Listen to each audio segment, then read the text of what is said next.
Hello, I'm David Riley, and a very warm welcome to another edition of People and Politics. I say this at the start of every show. If you've not already done so, please subscribe. I'd be very grateful. It doesn't cost anything, and there's no obligation to do anything, but it just helps me get numbers and guests and so forth. I'm very grateful to today's guest, Sir Iain Duncan Smith.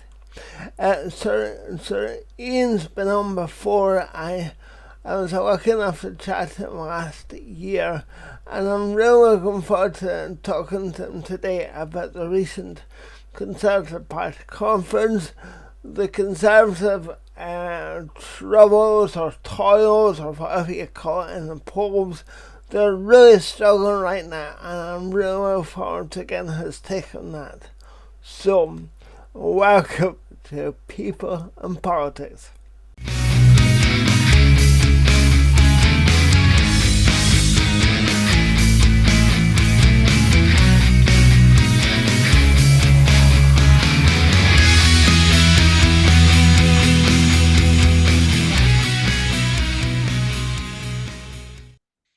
Hello, Ian. Hi, how are you? Hi, I'm very well, thanks. Okay, how's yourself? Not bad, not bad. Been a bit busy. I Uh, uh, always try and play five-a-side football on Tuesday mornings. Um, yeah, but there only about four of us turned up, so it was a pretty tough gig. yeah, the, is that in Westminster? Is that in the central London? Yeah, it is. It's over by Victoria Station. There's a Great, gym there, and we play there normally. good, good. Uh, Ian, thank you very much for doing this again. I'm very grateful. No, Thank no, you. very happy to do it. How's it all going? I'm really enjoying it, thanks, and I kind of goes in the waves, I have no guests for a while, and then I have lots of guests in a short period. So I just try and space it out as much as I can, but I'm really enjoying it. And of course, I've I've entered the politics award thing. Um, as put on my in-house. So I wouldn't mind an invite to the ceremony at least because I'll do a lot of networking there. So, Well, but right, I'll put in to see whether Kemi could do an interview with you. How about that, Kemi Badman? oh, I'd be absolutely thrilled if Kevin would do an interview with me. Okay, I'll have a I'd word be with him. I'd be I'll have a word absolutely with him. thrilled. Yeah, yeah. Thank you. I I, I think I've said out I think I've sent out about 60 invitations since about the end of August. I've had about four back, but but that's how it goes. No, well, I'll But see what I can do. super, super. I thought this morning, if I may, uh, although it was last week, I thought we'd talk about conference. I'm afraid on that, excuse me. Because the watching from afar, conference, it looked kind of muted, a bit subdued, a little bit flat, and it looked like a party that knew they were a long way from power. And of course, you don't need to be telling that they're trailing uh, in the polls. They're not just trailing Labour, but they're trailing Reform as well, and they're only slightly ahead of the Lib Dems. So things are not great right now. I'm wondering if you could sum up maybe in the middle of the conference and where you thought the party was at right now. Well, I'd put it like this, really, that nobody should be in any doubt in the Conservative Party that we have a very, very difficult task ahead. People were very angry, the British public, many of them were very angry in the last few years. for a variety of reasons, not least of which was the scale of the illegal migrants coming into the country via the boats, these great big dinghies, and they're very dangerous, by the way. A lot of people lose their lives. Yeah. And the thing about this is people pay a significant amount of money to get onto these boats. So A, they Yeah. pay money, B, they risk their lives, and they come here. And they come here because they believe that therefore they will be able to stay. That is the big point that is being sold to them. And that's why they take those risks and pay that money because they think it's a one-way ticket. However, the problem, so all of that became a crisis, quite rightly, and we weren't able to get them off. The problem we hit was this incredible blockage on human rights. The fact that many of them, literally, as they were supposed to be deported, were able to claim, their human rights have been transgressed, particularly things like right to the family life and rights of the child, and then also a lot of the United Nations were things that had been agreed in general purposes, but not meant for absolute legislation, such as the Refugee Convention, the Convention on Slavery, and also rights of the child again. So all of these things were the courts were using these to block their sending away to another organization, another country rather. And we had this plan and this deal to send them to Rwanda, where they would then be Yeah. processed when necessary, and then, where necessary, let in. But the key thing, not Well, processed here in the UK. That fell well, apart. well, Sorry, I beg your pardon. Yep. well, were you a supporter of the Rwanda policy? Yeah, very much so, because Right? the only way you will get the number of illegal migrants down, risking their lives coming by those boats, is if they're in any doubt about whether they will be allowed to stay. If they don't think there's a very good chance they won't stay, then they won't pay the money over and they won't take the risk. And so that's really what you have to do. Stop the illegal migration and then make sure that you tighten up on the proper rules on legal migration as well. So all of that, was a problem for us, and we just simply couldn't get through the courts. And we tried to move the legislation to disapply elements of it, and in the end, it was just deemed impossible. We would never get it through the Lords. So we have to change this. And I think that's the thing looking forward. So, arrival at the conference, to answer your question, people, know that the public has been very angry. They were very angry with us. We were in government. Yes, we had COVID, which battered the hell out of us and of the British public. And we also had the invasion. Excuse me a second. We had the invasion Okay. of Ukraine by Russia, which cost about 1 trillion to the global finances, which meant that energy prices rocketed as well. So all of this, we were buffeted by two areas, and I'm not seeking in any way to make excuses, because we didn't get a number of things done that we should have done, notwithstanding these terrible shocks that took place to the economy.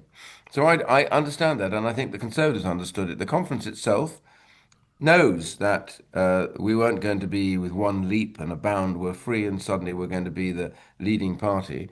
It's going to be a lot of hard work, and it's hard work to try and explain to people why we think we offer up the alternative to a failing Labour government. And that is a very important process. So if you ask me what were the expectations of that, I said earlier on the expectations aren't going to be sky high. What we want to do is, first of all, to make sure people understand who Kemi Badenoch is. So she needs to make a speech in which she is allowed to set out her terms, etc. And I thought on that she did brilliantly, frankly. She made a very good speech, a lot of humour in it, but at the same time, an awful lot of policy and a certain clear direction about it. Particularly in the case that she said we should leave the Convention of Human Rights. We have enough human rights already in the UK, bound in by English common law. We don't need to have this external treaty, which, by the way, was set up at a time when we were dealing with the Hitlers of this world and the Stalins and all these dictators. Not today, this issue of migration, which it's not well designed to deal with. So that was the first thing that I would say. And the second thing is that people themselves found, I thought the mood was better than I had expected it to be. People felt like there was a job to be done and they were ready to do it. And somebody said, well, what do you want? What do you expect from this conference? And I said, our expectation should be rational and reasonable at this stage.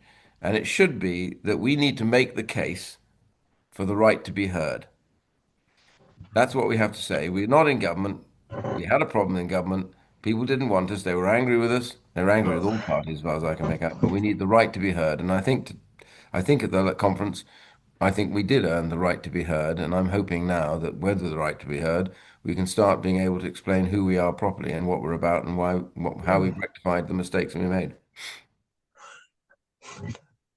Of course, it must be really super difficult for Kevin Bednar because she must get up in the morning and know that Robert Jenrick is hot on her heels, and and she's got that hanging over her every single day, and then wasn't gonna go away at club, and apparently something like 51% think Robert Jenrick should be that, and but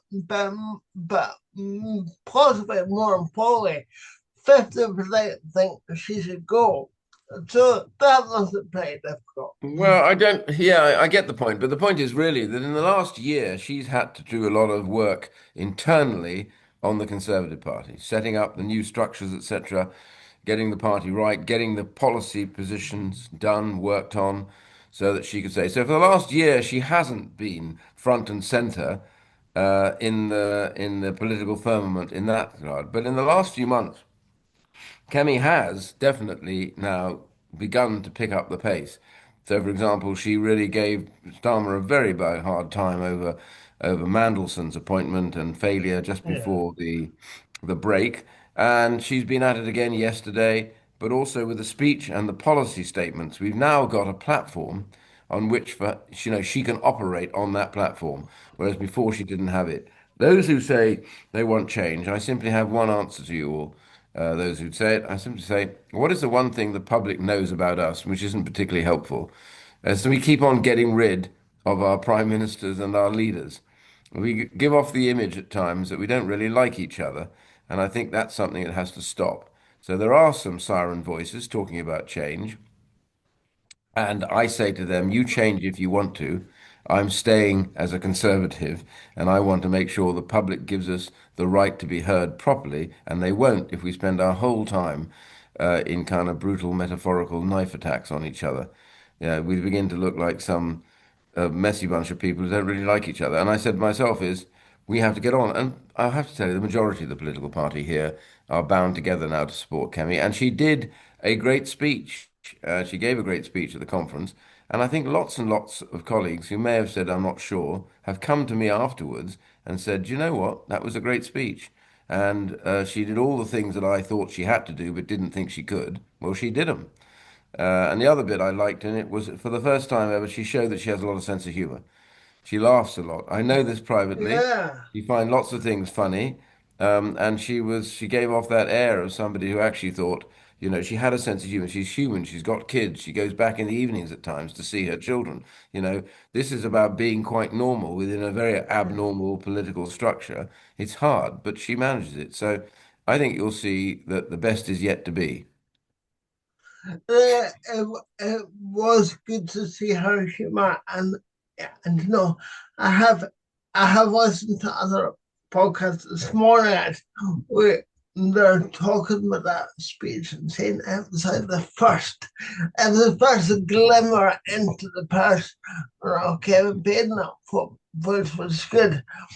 But on the other hand, she gave a couple of interviews, which were quite difficult. For example, she did an interview with Sky's Beth Rigby, where Beth asked a really gentle question about it was sort of like, it's sort of like, do you admire Nigel Farage or do you uh, what do you admire about him? And she got very, very defensive and so she's got a real frosty side, which she needs to buddy or hide. I was worried I about didn't what see. I didn't yeah. see Beth Rigby, an interview with Beth Rigby at all. But Uh, what I do know is that she's got a backbone made of steel. Yeah. Let me tell you, Kemi is not for pushing around, and I like that. And I take some of my colleagues and say, we have a messiah complex. We think that somebody just comes up ready-made and is now going to Yeah. lead us to the promised land. That's not going to happen. And in fact, people often refer to Mrs. Thatcher, and I say, Mrs. Thatcher did not arrive ready-made. I'm old enough to remember Mrs. Thatcher in 75. And lots of Right. people thought that we had made a Yeah. big mistake in making her leader, and that, she was somewhat shrill.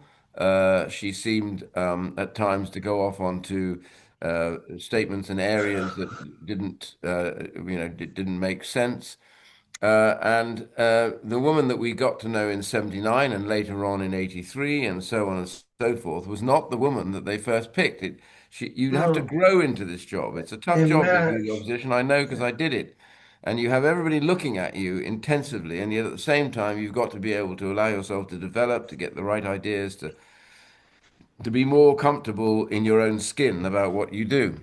And Yeah. I think Kemi needs to be afforded that space. And I think she's shown that after a year at the conference and the speech, that she was the right choice. The person that I felt was inside her, that nobody knew, was this strong woman who knew her own mind, had a good sense of humor, didn't always take herself too seriously, and at the same time had real world experiences, an engineer, happy married woman with kids that she has to look after, with all the juggling that takes place and all of that. These are important features of who she is, and I think in all of that, I saw all that when I looked at her and decided to vote for her, and I supported her, and I haven't had any reason to doubt it since. We have to build up the Beautiful. Conservative Party again as a viable party of opposition, and not talk about other parties like Reform. They, yeah, I guess that's part of the problem, and it's part of the problem with the media because the oxygen that reform get is completely disproportionate to the number of seats and the representation that they have in Westminster. Yes. But the media seem to give them huge amounts of oxygen. Dr. Farrow could stand out there and start talking and people would gather. And I think that's the problem. And I don't know how the Conservative Party take away some of that priority that he's got and get people talking about them again because people are not talking about the Conservative Party at the moment, No, but it's I agree. hard to get Yeah. people talking about them again in the future. And then just as you were talking there and stuff, at, at the at the beginning of the noughties, and you must have been in a very similar position to Kenny, and you must be a very small, a very small number of people who've actually been in her shoes, and so I suppose what would you say to her, having been there? Well, Uh, I talk to her all the time because if anything I can help, I'm always happy to help. My point about leader of the opposition is a tough job. It's the toughest job in politics. yeah, It's tougher than being prime minister because you are expected to have the answers to everything, but at the same time, you don't have all the civil servants running around doing your bidding. You have very small number of people that you can look to for advice and help. It's very difficult, and you are expected every week to be able to be toe to toe with the prime minister. So it's not. It's one of the. I think it's probably the toughest job in politics, having done it and having been a government, cabinet minister myself at times.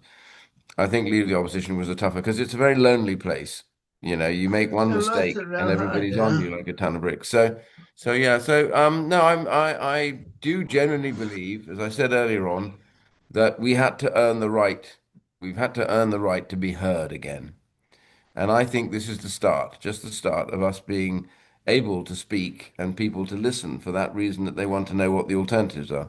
And I think that's really where we are at the moment, which we weren't on, say, 4 weeks ago.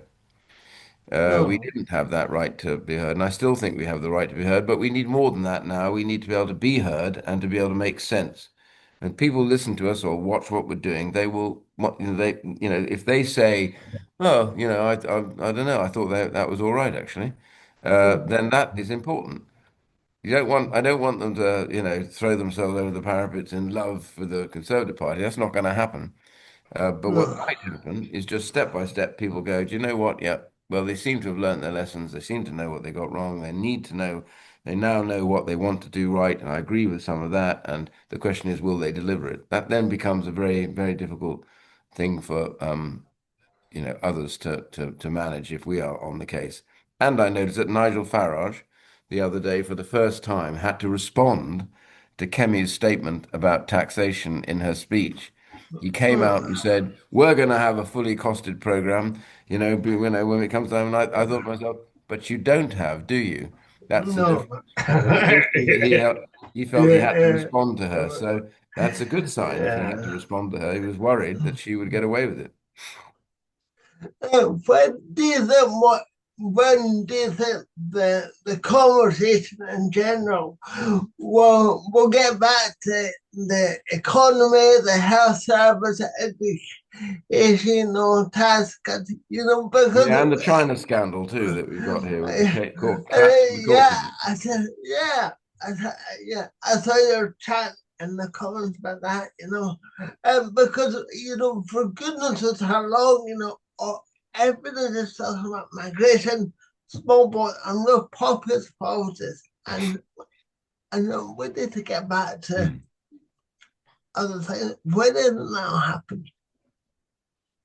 Yeah, I agree. Absolutely agree. And Um, I must say, I did think that the Keir Starmer yesterday, I don't know if you saw the television of his sudden flight to Israel to meet the president with all the others there, but he looked like somebody who wasn't really wanted there. Do you know what I mean? That's He right, had a very yeah. peculiar moment when, for some reason, Trump sees him and says hello, and then he comes forward to shake hands with him, and it's quite clear Trump wants him to go away. He doesn't want him there. He wants to get on with his Go on. speech, which took a long time, and Starmer wasn't, and Starmer looked like the lost boy at the back. That Yeah. yeah. It So was it was quite creditable. it was. Uh, I'm glad you as used to, that phrase. it was Yeah, very creditable. And it's difficult. Donald Trump, because he went through about every country in the world. And it kind of reminds me of something that said, like France is in the house, Spain's in the house. And I thought, why are you going to every country? And it was very embarrassing. well, then I thought Trump turned around and said, "Well, he looked at all these prime ministers coming and said, well, we gave you 20 minutes notice and you're all here." And I thought that was quite disparaging of all of you, of no use to Yeah. me at all. We didn't need you, and I thought that was pretty bad, particularly the countries that had stepped out and prior to that recognized the right of Palestine to exist before any settlement had come. It should have. I always thought that should have been a reward for downing tools and arms. But we can disagree about that. But the main thing was when it came to the announcement of the settlement. Really, he didn't really want the European leaders there. No, no, that's funny. And just on the subject of Palestine and Gaza, what do you think will unfold there? Yeah, and do you think it's gonna be a lasting peace, or do you think it's a matter of time before it goes back to? Because Yeah. they're always gonna have that tension there, and from time to time, it's gonna erupt. I think you're right. A couple of things. Do I want peace? Absolutely. We desperately need peace. We desperately need an end to any fighting or war. That's the precursor. The problem, I think you're touching on is what happens next. Yeah. Because President Trump's been talking about peace, but it's not peace, it's a ceasefire.